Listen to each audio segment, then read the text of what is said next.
elemento que está presentando el libro es el sacerdocio. Está representando aún así la humanidad, está transformando por consiguiente a la iglesia, la está perfeccionando. Quiere decir que está tratando con tu vida. Y en este sacerdocio que te estaba dando, el sermón pasado vimos la diferencia entre un alimento de leche y un alimento sólido. Y el alimento de leche es considerado para el libro de Hebreos el Evangelio cuando viene al Jesús histórico, lo que Jesús hizo en el sentido de como su manifestación 100% hombre. Pero el alimento sólido es la dimensión completa de un Jesús que es Dios, que es 100% hombre y que en este momento está actuando. Y si esa doctrina sólida como adulto la vas a necesitar, entonces Hebreos va a empezar a preguntar y va a empezar a exhortar y va a empezar a mostrar cuál es el alimento sólido que verdaderamente tu alma necesita. Y entonces hoy estamos ahí. A eso se refiere por eso. Por eso quiere decir que entonces el alimento sólido que necesitas, por eso, y el alimento líquido, dejando a un lado las enseñanzas elementales acerca de Cristo, a esto que le llama la leche en términos de lo que Jesús hizo aquí en la tierra, avancemos hacia la madurez. O sea, este énfasis es un vamos adelante. Y está bien interesante este verbo en el original, porque no es nada más como una especie en tus fuerzas, ¿no? Es el original de este avancemos hacia la madurez, este avancemos hacia adelante, tiene que ver con un seamos llevados, es decir, déjate llevar por el Espíritu Santo. Nunca dice vamos adelante como el échale ganas, tú puedes con tu vida. ¿Por qué no? No puedes con tu vida.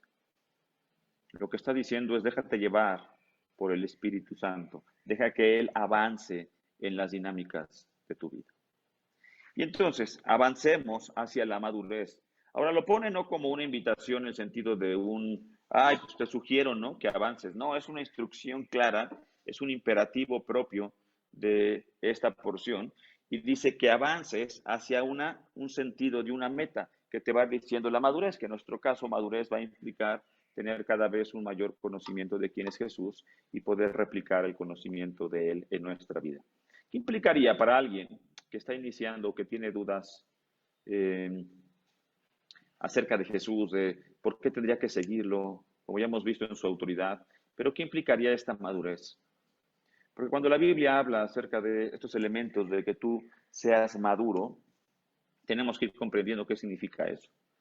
Y la madurez va a tener diferentes significados a lo largo del tiempo y a lo largo de los contextos históricos de la humanidad, pero en esta porción en particular va a decir que la madurez tiene que ver con una dimensión de fruto. Es como un árbol que va a poner. Y entonces tú siembras una semilla, eso es algo que la Biblia presenta muy seguido, en donde no considera la semilla como la cuestión madura, ¿no? Sino la tienes que cultivar. ¿Cuándo se reconoce que una semilla está en su etapa mayor de madurez? Cuando la semilla da fruto. Entonces va a ser importante, por eso va a poner el énfasis en el versículo 7 y 8, esta cuestión de la tierra, si al final da un resultado o no da un resultado. Y tú vas a checar la madurez respecto de los resultados de la vida. Y entonces dice, no volvamos, si vamos a avanzar, no vuelvas a poner fundamentos, que es lo que le llaman los básicos en este sentido, no pongan esos fundamentos tales como el arrepentimiento de las obras, y aquí maneja 6 cosas, pero vienen en pares.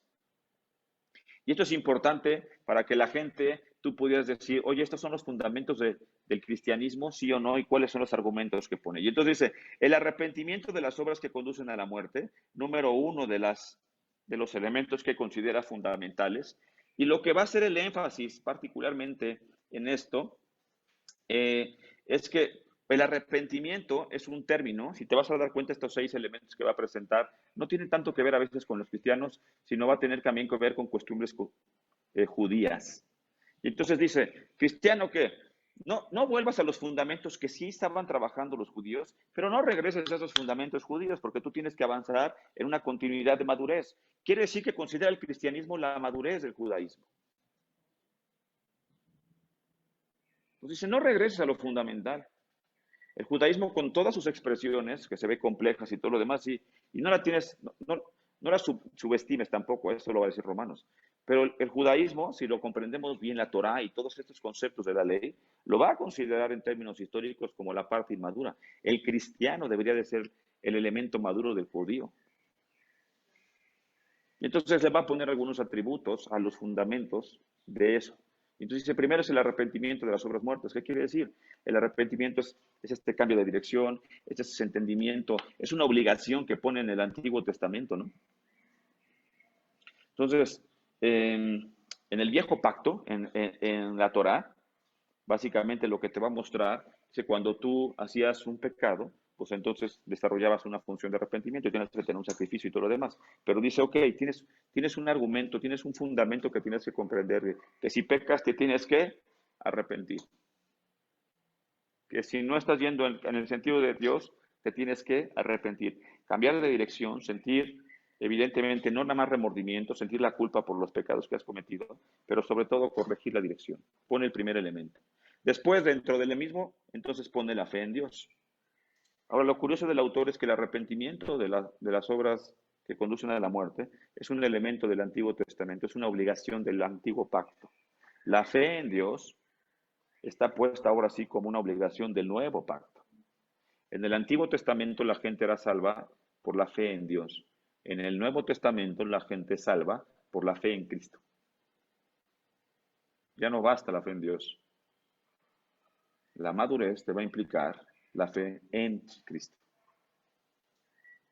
Y entonces, pareciera lo mismo, pero no, es una continuidad que te va dando un elemento de madurez. Entonces, si tú tienes un conocimiento de Dios generalizado, pero todavía no tienes un conocimiento de un Dios propio como Jesús, Dios Padre, Dios Hijo, Espíritu Santo, en este sistema trinitario, pero en particular del camino que presenta Jesús, entonces quiere decir que tu madurez conceptual de Dios todavía no se desarrolla.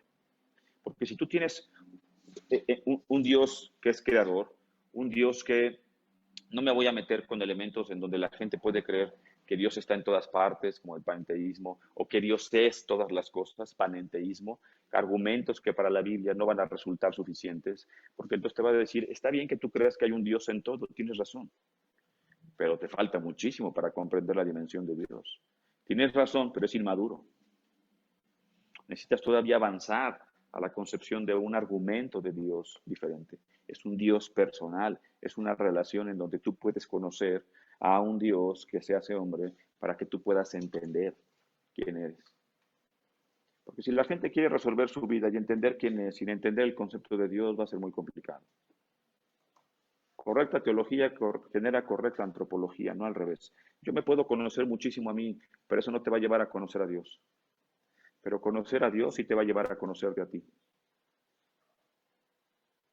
Porque por mucho que tú profundices en tu ser, es un ser limitado, es un ser pecaminoso, los argumentos no te van a dar suficientes para entender la dinámica de la vida. ¿Por qué? Porque el propósito está limitado a tu vida. Pero cuando conoces a un Dios, que el propósito no es su vida, porque Él es vida, entonces el planteamiento se transforma y se hace mucho más amplio. Luego también considera el siguiente par, la instrucción de los bautismos y la imposición de manos. Quizá imposición de manos e instrucción vienen con el mismo énfasis de enseñanza. ¿Cuándo se enseñaban los bautismos? En el Antiguo Testamento, no siendo el autor la referencia a lo que tú y yo consideramos el bautismo, donde vas a la iglesia y simplemente te sumerges y crees. No, no está haciéndose referencia a eso. Está haciendo más bien la referencia en el original a esta purificación que hacían los judíos del Antiguo Testamento, en donde ellos en Levítico se muestra cómo tienen que entrar en una tina y entonces salen de la tina, no nada más con el énfasis como nosotros lo consideramos de que mueres y resucitas, sino verdaderamente con el énfasis de la purificación. Si nosotros recordamos el bautismo en términos del cristianismo, es un sacramento de testimonio que dice que yo doy públicamente fe de que mi creencia está puesta en que muero en Cristo y resucito con Cristo. Pero en el Antiguo Testamento, el bautismo estaba esto que hacía Juan el Bautista, que bautizaba, pero iniciaba con el argumento que nosotros conocemos de los evangelios de arrepentidos, que el reino de los cielos se ha acercado, es porque entonces el bautismo que tenía el Antiguo Testamento era un proceso de purificación. Y entonces dice, hay una instrucción sobre la purificación del ser. Y luego hay una imposición de manos, hay una instrucción. La imposición de manos tenía que ver cuando la gente, particularmente en este contexto, oraba para dar una función ministerial. Cuando los judíos imponían manos para poder llamar a la gente al ministerio, como lo que hizo Jesús con sus apóstoles. De forma que tienes elementos del arrepentimiento y la fe como dos argumentos importantes del Antiguo Testamento, que junto con la instrucción, la enseñanza en términos de la purificación, que toda la Torah tiene que ver con eso, y la imposición de manos de cuando alguien está llamado para ser llamado al ministerio, entonces podía empezar a desarrollar básicos. Y luego la resurrección de los muertos, algo que evidentemente los judíos creían en la resurrección de los muertos. Los judíos, en términos del monoteísmo que presentaban en el Antiguo Testamento, nunca tienen una postura de reencarnación. Ellos creen en la resucitación. Ellos creen que después de la muerte viene la resucitación. Por eso es tan importante el llamamiento del Mesías. Pero para que haya una resurrección de los muertos, tiene que haber un juicio eterno, que es lo que tantos vienen esperando en términos de los judíos, este elemento en donde por fin Dios, que escogió al pueblo judío como el pueblo elegido, un día va a tener un juicio sobre toda la creación. Y entonces quiere decir que si tú comprendes estos como básicos en términos del cristiano, tú vienes con un caminar, después puedes tener arrepentimiento de obras si es que encuentras un dolor y una pecaminosidad en tu existencia, y entonces la puedes transformar el arrepentimiento en una fe en creer en Dios personal.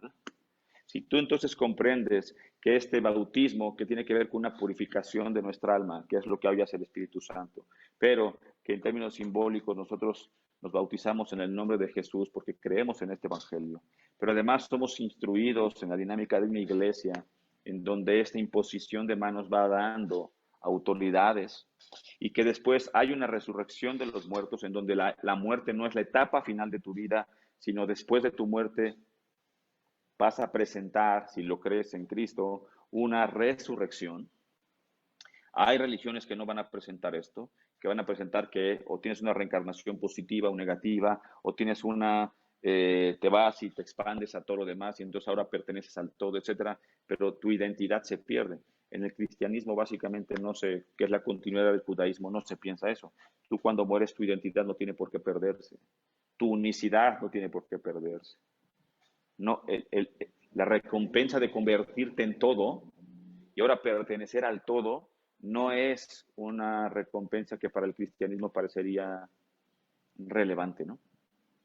El tema es que pertenezcas a Dios, no que pertenezcas a la creación. Ya eres parte de la creación, ahora pertenecer a toda la creación está en la misma dimensión. El cristianismo no va a ser una propuesta en ese sentido, una propuesta mayor, en donde tú, después de la muerte, ahora perteneces a un momento mayor que es Dios. Si comprendemos entonces esto, que va a haber un juicio en donde hay una necesidad del evangelio, estos son los básicos que presentan. Entonces, aquí hay diferentes personas y santificaciones, o sea, hay gente que apenas está empezando este caminar, hay gente que ya lleva años. La primera aplicación es, ¿en dónde estás puesto respecto de estos fundamentos? ¿Dónde te consideras? Si ya, o dicho de otra manera, ¿qué te faltaría entender para hacerlo general? ¿Qué te faltaría entender de estos fundamentos para tener una base sólida del Evangelio? Es como la primera parte. Y la intención de esta pregunta es que tú puedes decir, no, hay un montón de cosas que no tengo claras. Ah, perfecto. Entonces, apunta todas tus cosas que no tengas claras para que tú sepas, como lo habíamos visto la vez pasada en sentido de inmadurez, que tú sepas, oye, Jacobo, que ni siquiera estos básicos yo los tengo entendidos. Ah, listo. Y entonces podemos empezar a habilitar en esto. Parte 2 de sermón. Ahora sí, ¿qué es lo imposible y por qué presenta el autor este argumento? Dice, ¿por qué? El argumento que va a presentar es esto, ok, ¿por qué no necesito volver a estos fundamentos? ¿Por qué si ya los comprendí, por qué no tendría caso volver a estos básicos? Y entonces va a decir, o en pocas palabras, ¿por qué al cristiano no le conviene otra vez regresar al judaísmo? Ah, bueno, parte 2 del sermón, el imposible. Porque dice, es imposible que renueven, ¿qué cosa? Su arrepentimiento, aquellos que alguna vez han sido iluminados, y va a presentar otra vez características que se van a hacer para ti y para mí relevantes en esto. Entonces, han sido iluminados, quiere decir que ya conocen a Cristo,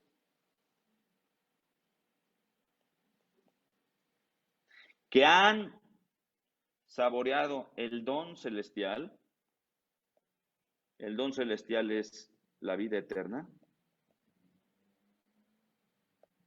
Tú puedes saborear la vida eterna, todavía no te tienes que morir para vivir eternidad. Es una de las grandes maravillas del cristianismo. Que la gente presenta a veces un tema de, no te preocupes, en el cristianismo cuando te mueras vas a seguir viviendo. Sí, pero entonces ya lo plantearon mal, porque no es cuando te mueras, eso es de ahorita. Si hay una continuidad de la vida, pues uno de los grandes temas que nosotros tenemos que percibir, entender, comprender, experimentar y vivir es el concepto de eternidad. Y es algo que nosotros ya deberíamos, no es como una sugerencia, deberíamos de vivir eternidad.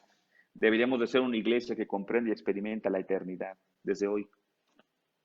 Tu pensamiento, tu entendimiento debería ser de eternidad. De forma que cuando dice Pablo, hey, van a venir un montón de tribulaciones y van a venir un montón de problemas, perfecto. Tus decisiones no son temporales. Si tus decisiones las haces temporales, vas a tener un problema, porque vas a querer poner el placer en el presente. Pero conforme tú pones una visión de largo plazo, en lo eterno, tus problemas temporales cada vez se hacen más pequeños, ¿no? Y entonces, en la medida que tu visión de futuro es muy centrada en el presente, tu problema de hoy es enorme. En la medida que tú pones la vista en lo eterno, tus problemas de hoy se hacen nada. Entonces, debo 50,000 pesos al banco. Ok, por una perspectiva de eternidad, pues no pinta. ¿Por qué? Porque ninguno de los que estamos aquí viendo hoy y escuchando esto, en 100 años tu deuda no va a importar. Así sean 50,000 o 50 millones. En 100 años no estás. Ten cuidado en lo que pones las cosas de tu vida. Es que lo que más anhelo es mi casa. En 100 años no la vas a disfrutar. Son mis hijos. En 100 años no estás con tus hijos.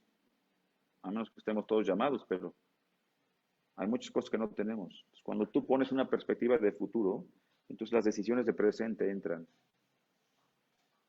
en un espacio diferente. Lo que sientes, no lo pongas como el director de la eternidad. No hagan eso. Porque entonces tu eternidad va a durar muy poco.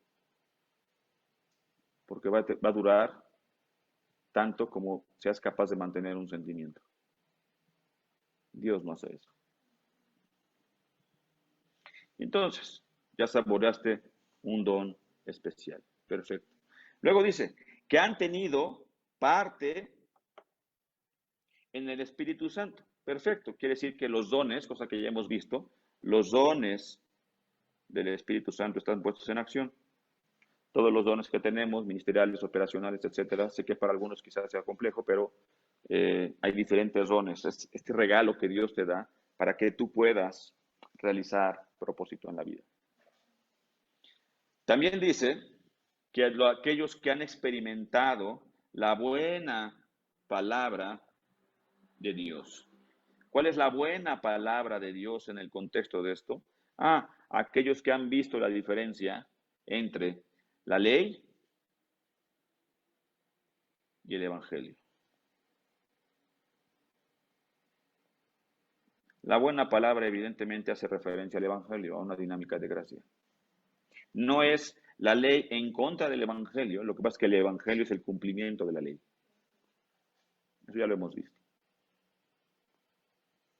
Y los poderes del mundo venidero. Entonces, ¿qué es? El gran poder que nos da el entendimiento de que nos quiten el miedo al morir. Esa es una de las grandes maravillas del cristianismo, que se los decía ahorita en términos de vida eterna.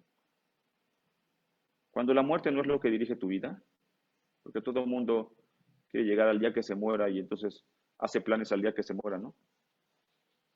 Entonces, cuando yo me muera, quiero que mis hijos estén, haberles dejado patrimonio, haber hecho esto, etcétera.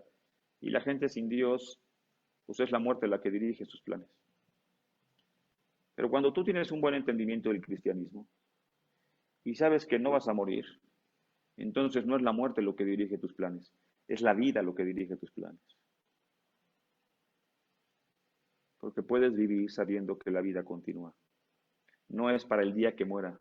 No, eso tú y yo en términos de Cristo no lo tenemos. Eso es, cuando Dios nos llame, perfecto. ¿Qué queremos hacer? Pues deja cuando Dios me llame, eso no va a ser lo difícil. Lo increíble y maravilloso va a ser cuando me llame y cuando esté ya con Él, diría Apocalipsis 7. Entonces la vida direcciona la vida. Entonces, el argumento de muchas de las filosofías que tú te vas a encontrar en el mundo es que, y te lo puedes, muchos autores de filosofía, no voy a poner a hablar de eso, pero cuando tú los vas revisando, los vas leyendo, corrientes contemporáneas, etcétera, al final el argumento de siéntete mejor, cada vez construye más vida, ámate, perdónate, etcétera, todos los argumentos que puedes ir tomando de sus propuestas, te vas a dar cuenta que al final sigue siendo la muerte lo que direcciona. Entonces, toma tu presente, sé arquitecto de tu propio destino, disfruta el momento. Ese tipo de argumentos le tienen miedo a la muerte. Porque hacen disfrutarte y te quieren dar una vida extraordinaria para el día en el que mueras. Ellos no van a solucionar de todos modos la muerte. ¿Cómo es posible? Es curioso, me resulta muy curioso, que los argumentos positivos que te presentan al final no pueden con su argumento limitante. El cristianismo no hace eso. El cristianismo por eso suena tan al revés y tan contrario, ¿no? El cristianismo no te va a decir, wow, disfruta tu presente, sí te lo va a decir, pero va a decir, ten por sumo gozo aún cuando tu presente esté en la peor dinámica de sufrimiento. Aunque tengas problemas, ten gozo. No te dice disfruta el presente, no, te lo dice ten gozo. ¿Por qué? Porque el futuro es mucho mejor que tu presente. Y entonces cambia mucho el argumento. Es sutil, ¿eh? Pero se vuelve interesante y se vuelve sobre todo un espacio para que tú puedas entender hacia qué es exactamente lo que está direccionando y dando tu vida. Entonces, y luego viene la parte difícil de esta porción. Es imposible también, segunda vez que lo dice, porque así vuelven a crucificar para su propio mal al Hijo de Dios. Entonces dice, ¿de qué sirve que tú hayas creído y después te separes, regreses otra vez al judaísmo y con lo que creíste digas, no, tienes razón, otra vez vuelvo a creer? Entonces dice, el argumento no va a cuadrar, porque es como si tú hubieras creído, crucificaste a Jesús, te salvó, luego te separas de él, ya no me salvó, pero luego vuelvo a acercarme y entonces me vuelve a salvar. Dice, porque así lo vuelves a crucificar de tu propio mal al Hijo de Dios y lo exponen a vergüenza pública.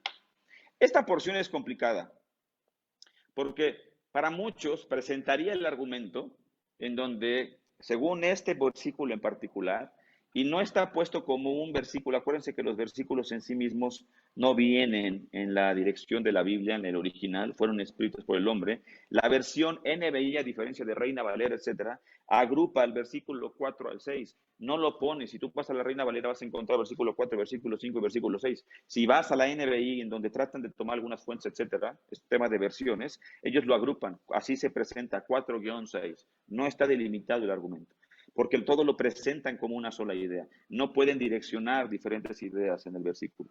Y entonces es imposible, y lo que están aquí tú tendrías que suponer es esto. Entonces, ¿se puede o no se puede perder la salvación? Porque lo que está diciendo es imposible. A los que ya son iluminados, los que recibieron los dones del Espíritu Santo, vivieron los dones celestiales, etcétera, ya que tienes todo esto, que tú te salgas y vuelvas a regresar al judaísmo, algunos lo podrían interpretar como primera opción en donde no, sí se pierde la salvación.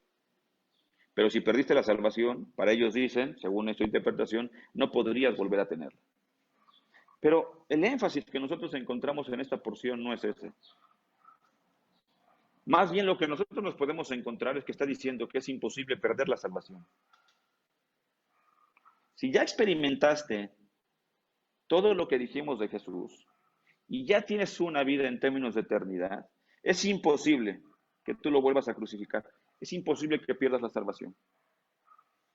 Lo está poniendo el argumento, el autor, más como una presentación de la defensa de que no se puede perder la salvación. Es imposible. ¿Por qué? Porque si Jesús te crucificó una vez por ti, por tu alma, sí, en eso está completo el sacrificio. No tiene que volverse a crucificar para volverte a salvar. Porque si fuera así el argumento, entonces la primera vez que se crucificó no sería suficiente. Y si la primera vez que se crucificó no sería suficiente, entonces quizás la gente puede dudar de que Jesús fuera el último profeta.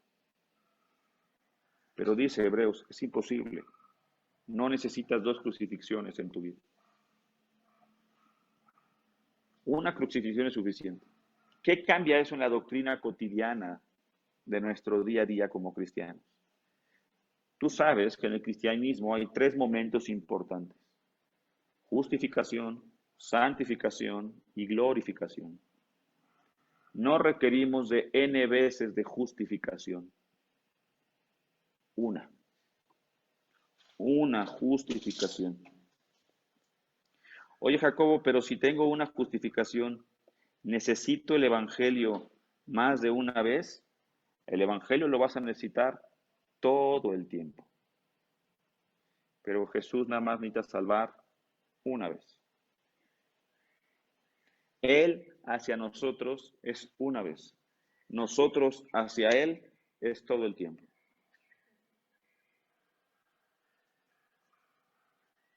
Tú nada más puedes experimentar la salvación una vez, no necesitas más. Entiendo que hay momentos en donde a veces, diría Romanos 7, la santificación es lo que se vuelve difícil. Estoy en Cristo, pero no estoy en Cristo, pero sí estoy en Cristo, me cuesta mucho trabajo entender.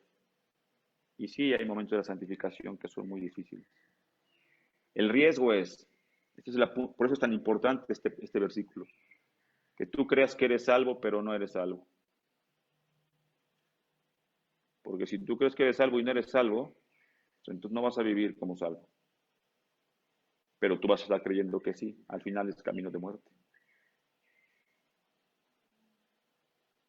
Y entonces, ¿qué pasa con esos cristianos que sí tuvieron la experiencia de ser salvos y que después se alejaron un poco del cristianismo y se fueron a hacer testimonio? Ya saben algunos de ellos de lo que me estoy hablando. Y entonces regresan y no saben entonces si antes habían sido salvos o no son salvos y van a dudar de su salvación. Y lo que está diciendo esta porción es, si fuiste salvo, aun cuando te separes un poco de la dinámica en la santificación, la justificación de lo que hizo Cristo, eso no se lo puede quitar. Pero tú necesitas comprobar en tu santificación la paz de tu justificación. No es un tema de yo creo que sí soy salvo, ese es el problema. Si tú crees y la dinámica de la creencia está puesta bajo ese esquema, va a estar muy complicado. ¿Por qué? Porque eso tú no lo puedes considerar. La justificación no se basa en que tú creas que sí soy salvo o no. Tu creencia se refuerza en la santificación. La justificación la hace Dios. Entonces, el punto más importante es la justificación, que creas en el Evangelio, genuinamente, una vez. Diría Romanos, que creas que Jesús es el Hijo de Dios y si lo confiesas con tu boca, entonces serás salvo. Pero ese creer tiene que ser verdadero. No es un creer con la mente, es un creer con el Espíritu.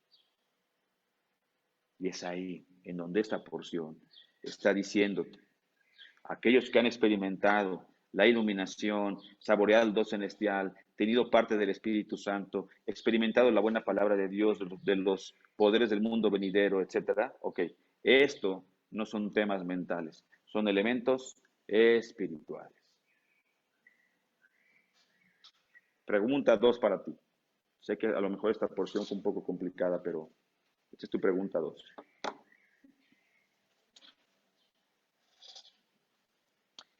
¿En qué parte de tu vida, esto no, yo creo que nos ha pasado a todos, en qué parte de tu vida has tenido progreso y después te apartaste de las cosas que ya sabías?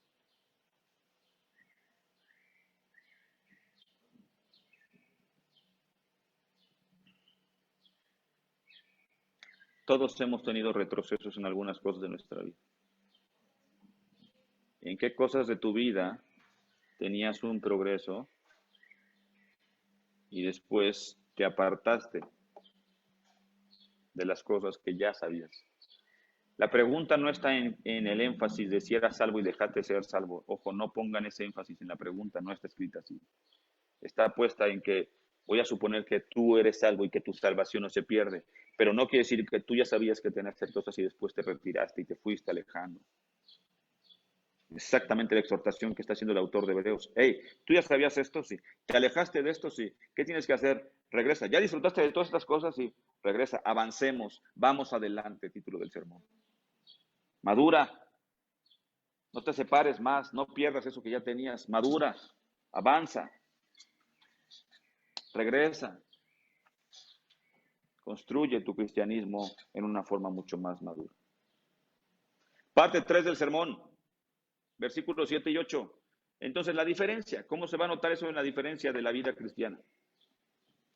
Cuando la tierra bebe la lluvia, con frecuencia cae sobre ella, produce una buena cosecha, fruto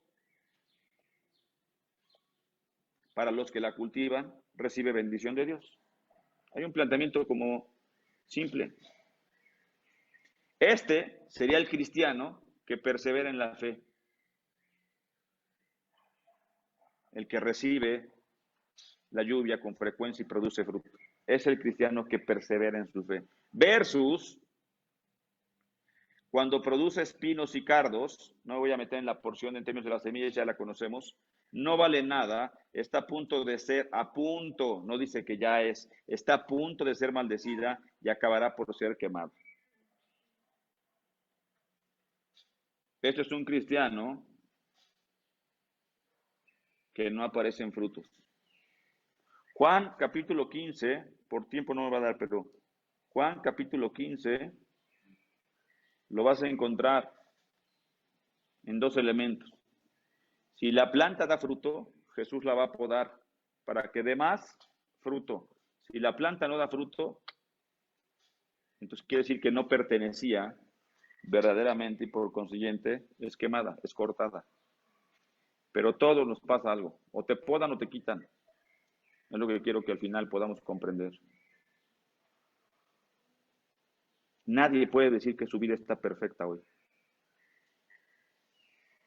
Es que voy increíble como cristiano, entonces vas a ser podado. Nadie se queda igual. Ninguna rama se queda igual. Eso lo tienes que comprender. Ya luego entenderemos por qué tú quisieras un cristianismo en donde tú estás increíble y tú quisieras que Dios no te podara.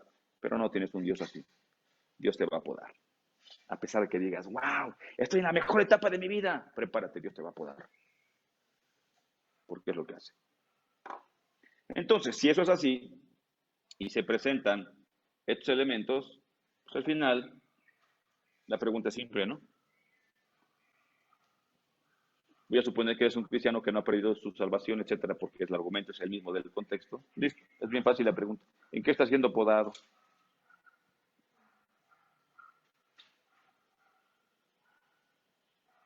¿En qué estás siendo podado? Listo, señores. Oramos. Y ahorita les doy un poco de indicaciones. Déjenme orar para terminar el sermón. Amado Padre, gracias, verdaderamente gracias. Entendemos que es una porción difícil porque aquí ya es alimento sólido. Esto es hebreo, Señor.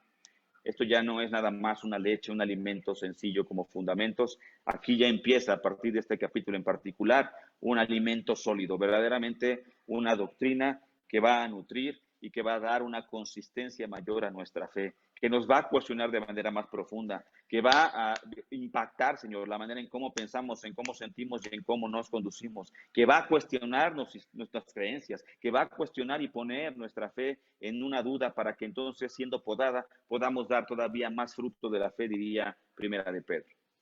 Así que gracias por una porción así, en donde nos recuerda, Señor, que no puede haber una vida cristiana lineal, sin cambios, sin transformación. No, no, cuando uno piensa que va caminando increíble, perfecto y todo sucede aparente en obediencia, gracias, Señor, porque apareces tú, Señor, como este labrador que dice Juan 15, y entonces nos podas para dar más fruto. Pero el fruto debe demostrar que es tuyo, Señor, no nuestro, diría Gálatas. Así que gracias, porque cuando nuestro fruto parece nuestro, lo vas a podar para que salga el fruto que es tuyo. Y ese es el fruto que es eterno, y ese es el fruto que es verdadero y que transforma y nutre la vida de los demás, porque pensamos que los frutos de nosotros van a nutrir a nuestras familias, a nuestros hijos, pero no, Señor. No es nuestro fruto lo que nutre, es el fruto tuyo el que nutre. Así que, pódanos. Es una petición incómoda, pero necesaria. Pódanos. Poda nuestra mente, nuestras emociones, nuestra alma, nuestro conducir. Pódalo, a fin de que demos testimonio de que hemos entendido la eternidad, porque al fin y al cabo ahí es donde queremos estar. Como diríamos hace unos versículos, todo, Señor, sin que uno se pierda, porque esa es la fidelidad que queremos mostrar. Así que, Señor, esta tarde es tuya y gracias por esto. En el nombre de Jesús. Amén. Venga. Lo que vamos a hacer es esto. Algunos, tengo entendido, Pony, mandaste tu información, nada más como para saber. Sí está en el grupo, ahorita voy a Listo, mandar. perfecto. Los que tengan, por ejemplo, Milenio 3, Corregidora, algunos de Ciudad de México que ya están, en Mérida, etcétera, incluso aquí Cimatario, por favor, se van a desconectar de esto, porque les acaban de dar una nueva liga para que se conecten en sus diferentes grupos. Los que no tengan eso, exactamente se van a quedar ahorita para yo saber quiénes son y cómo vamos a poder cuidarlos y sobre todo empezar a generar una estructura con ustedes y sus familias. Así que gracias. Den un par de minutos, van a ver que gente se empieza a salir y eso es bueno, porque entonces quiere decir que se están reuniendo ya en las conexiones que tienen determinadas.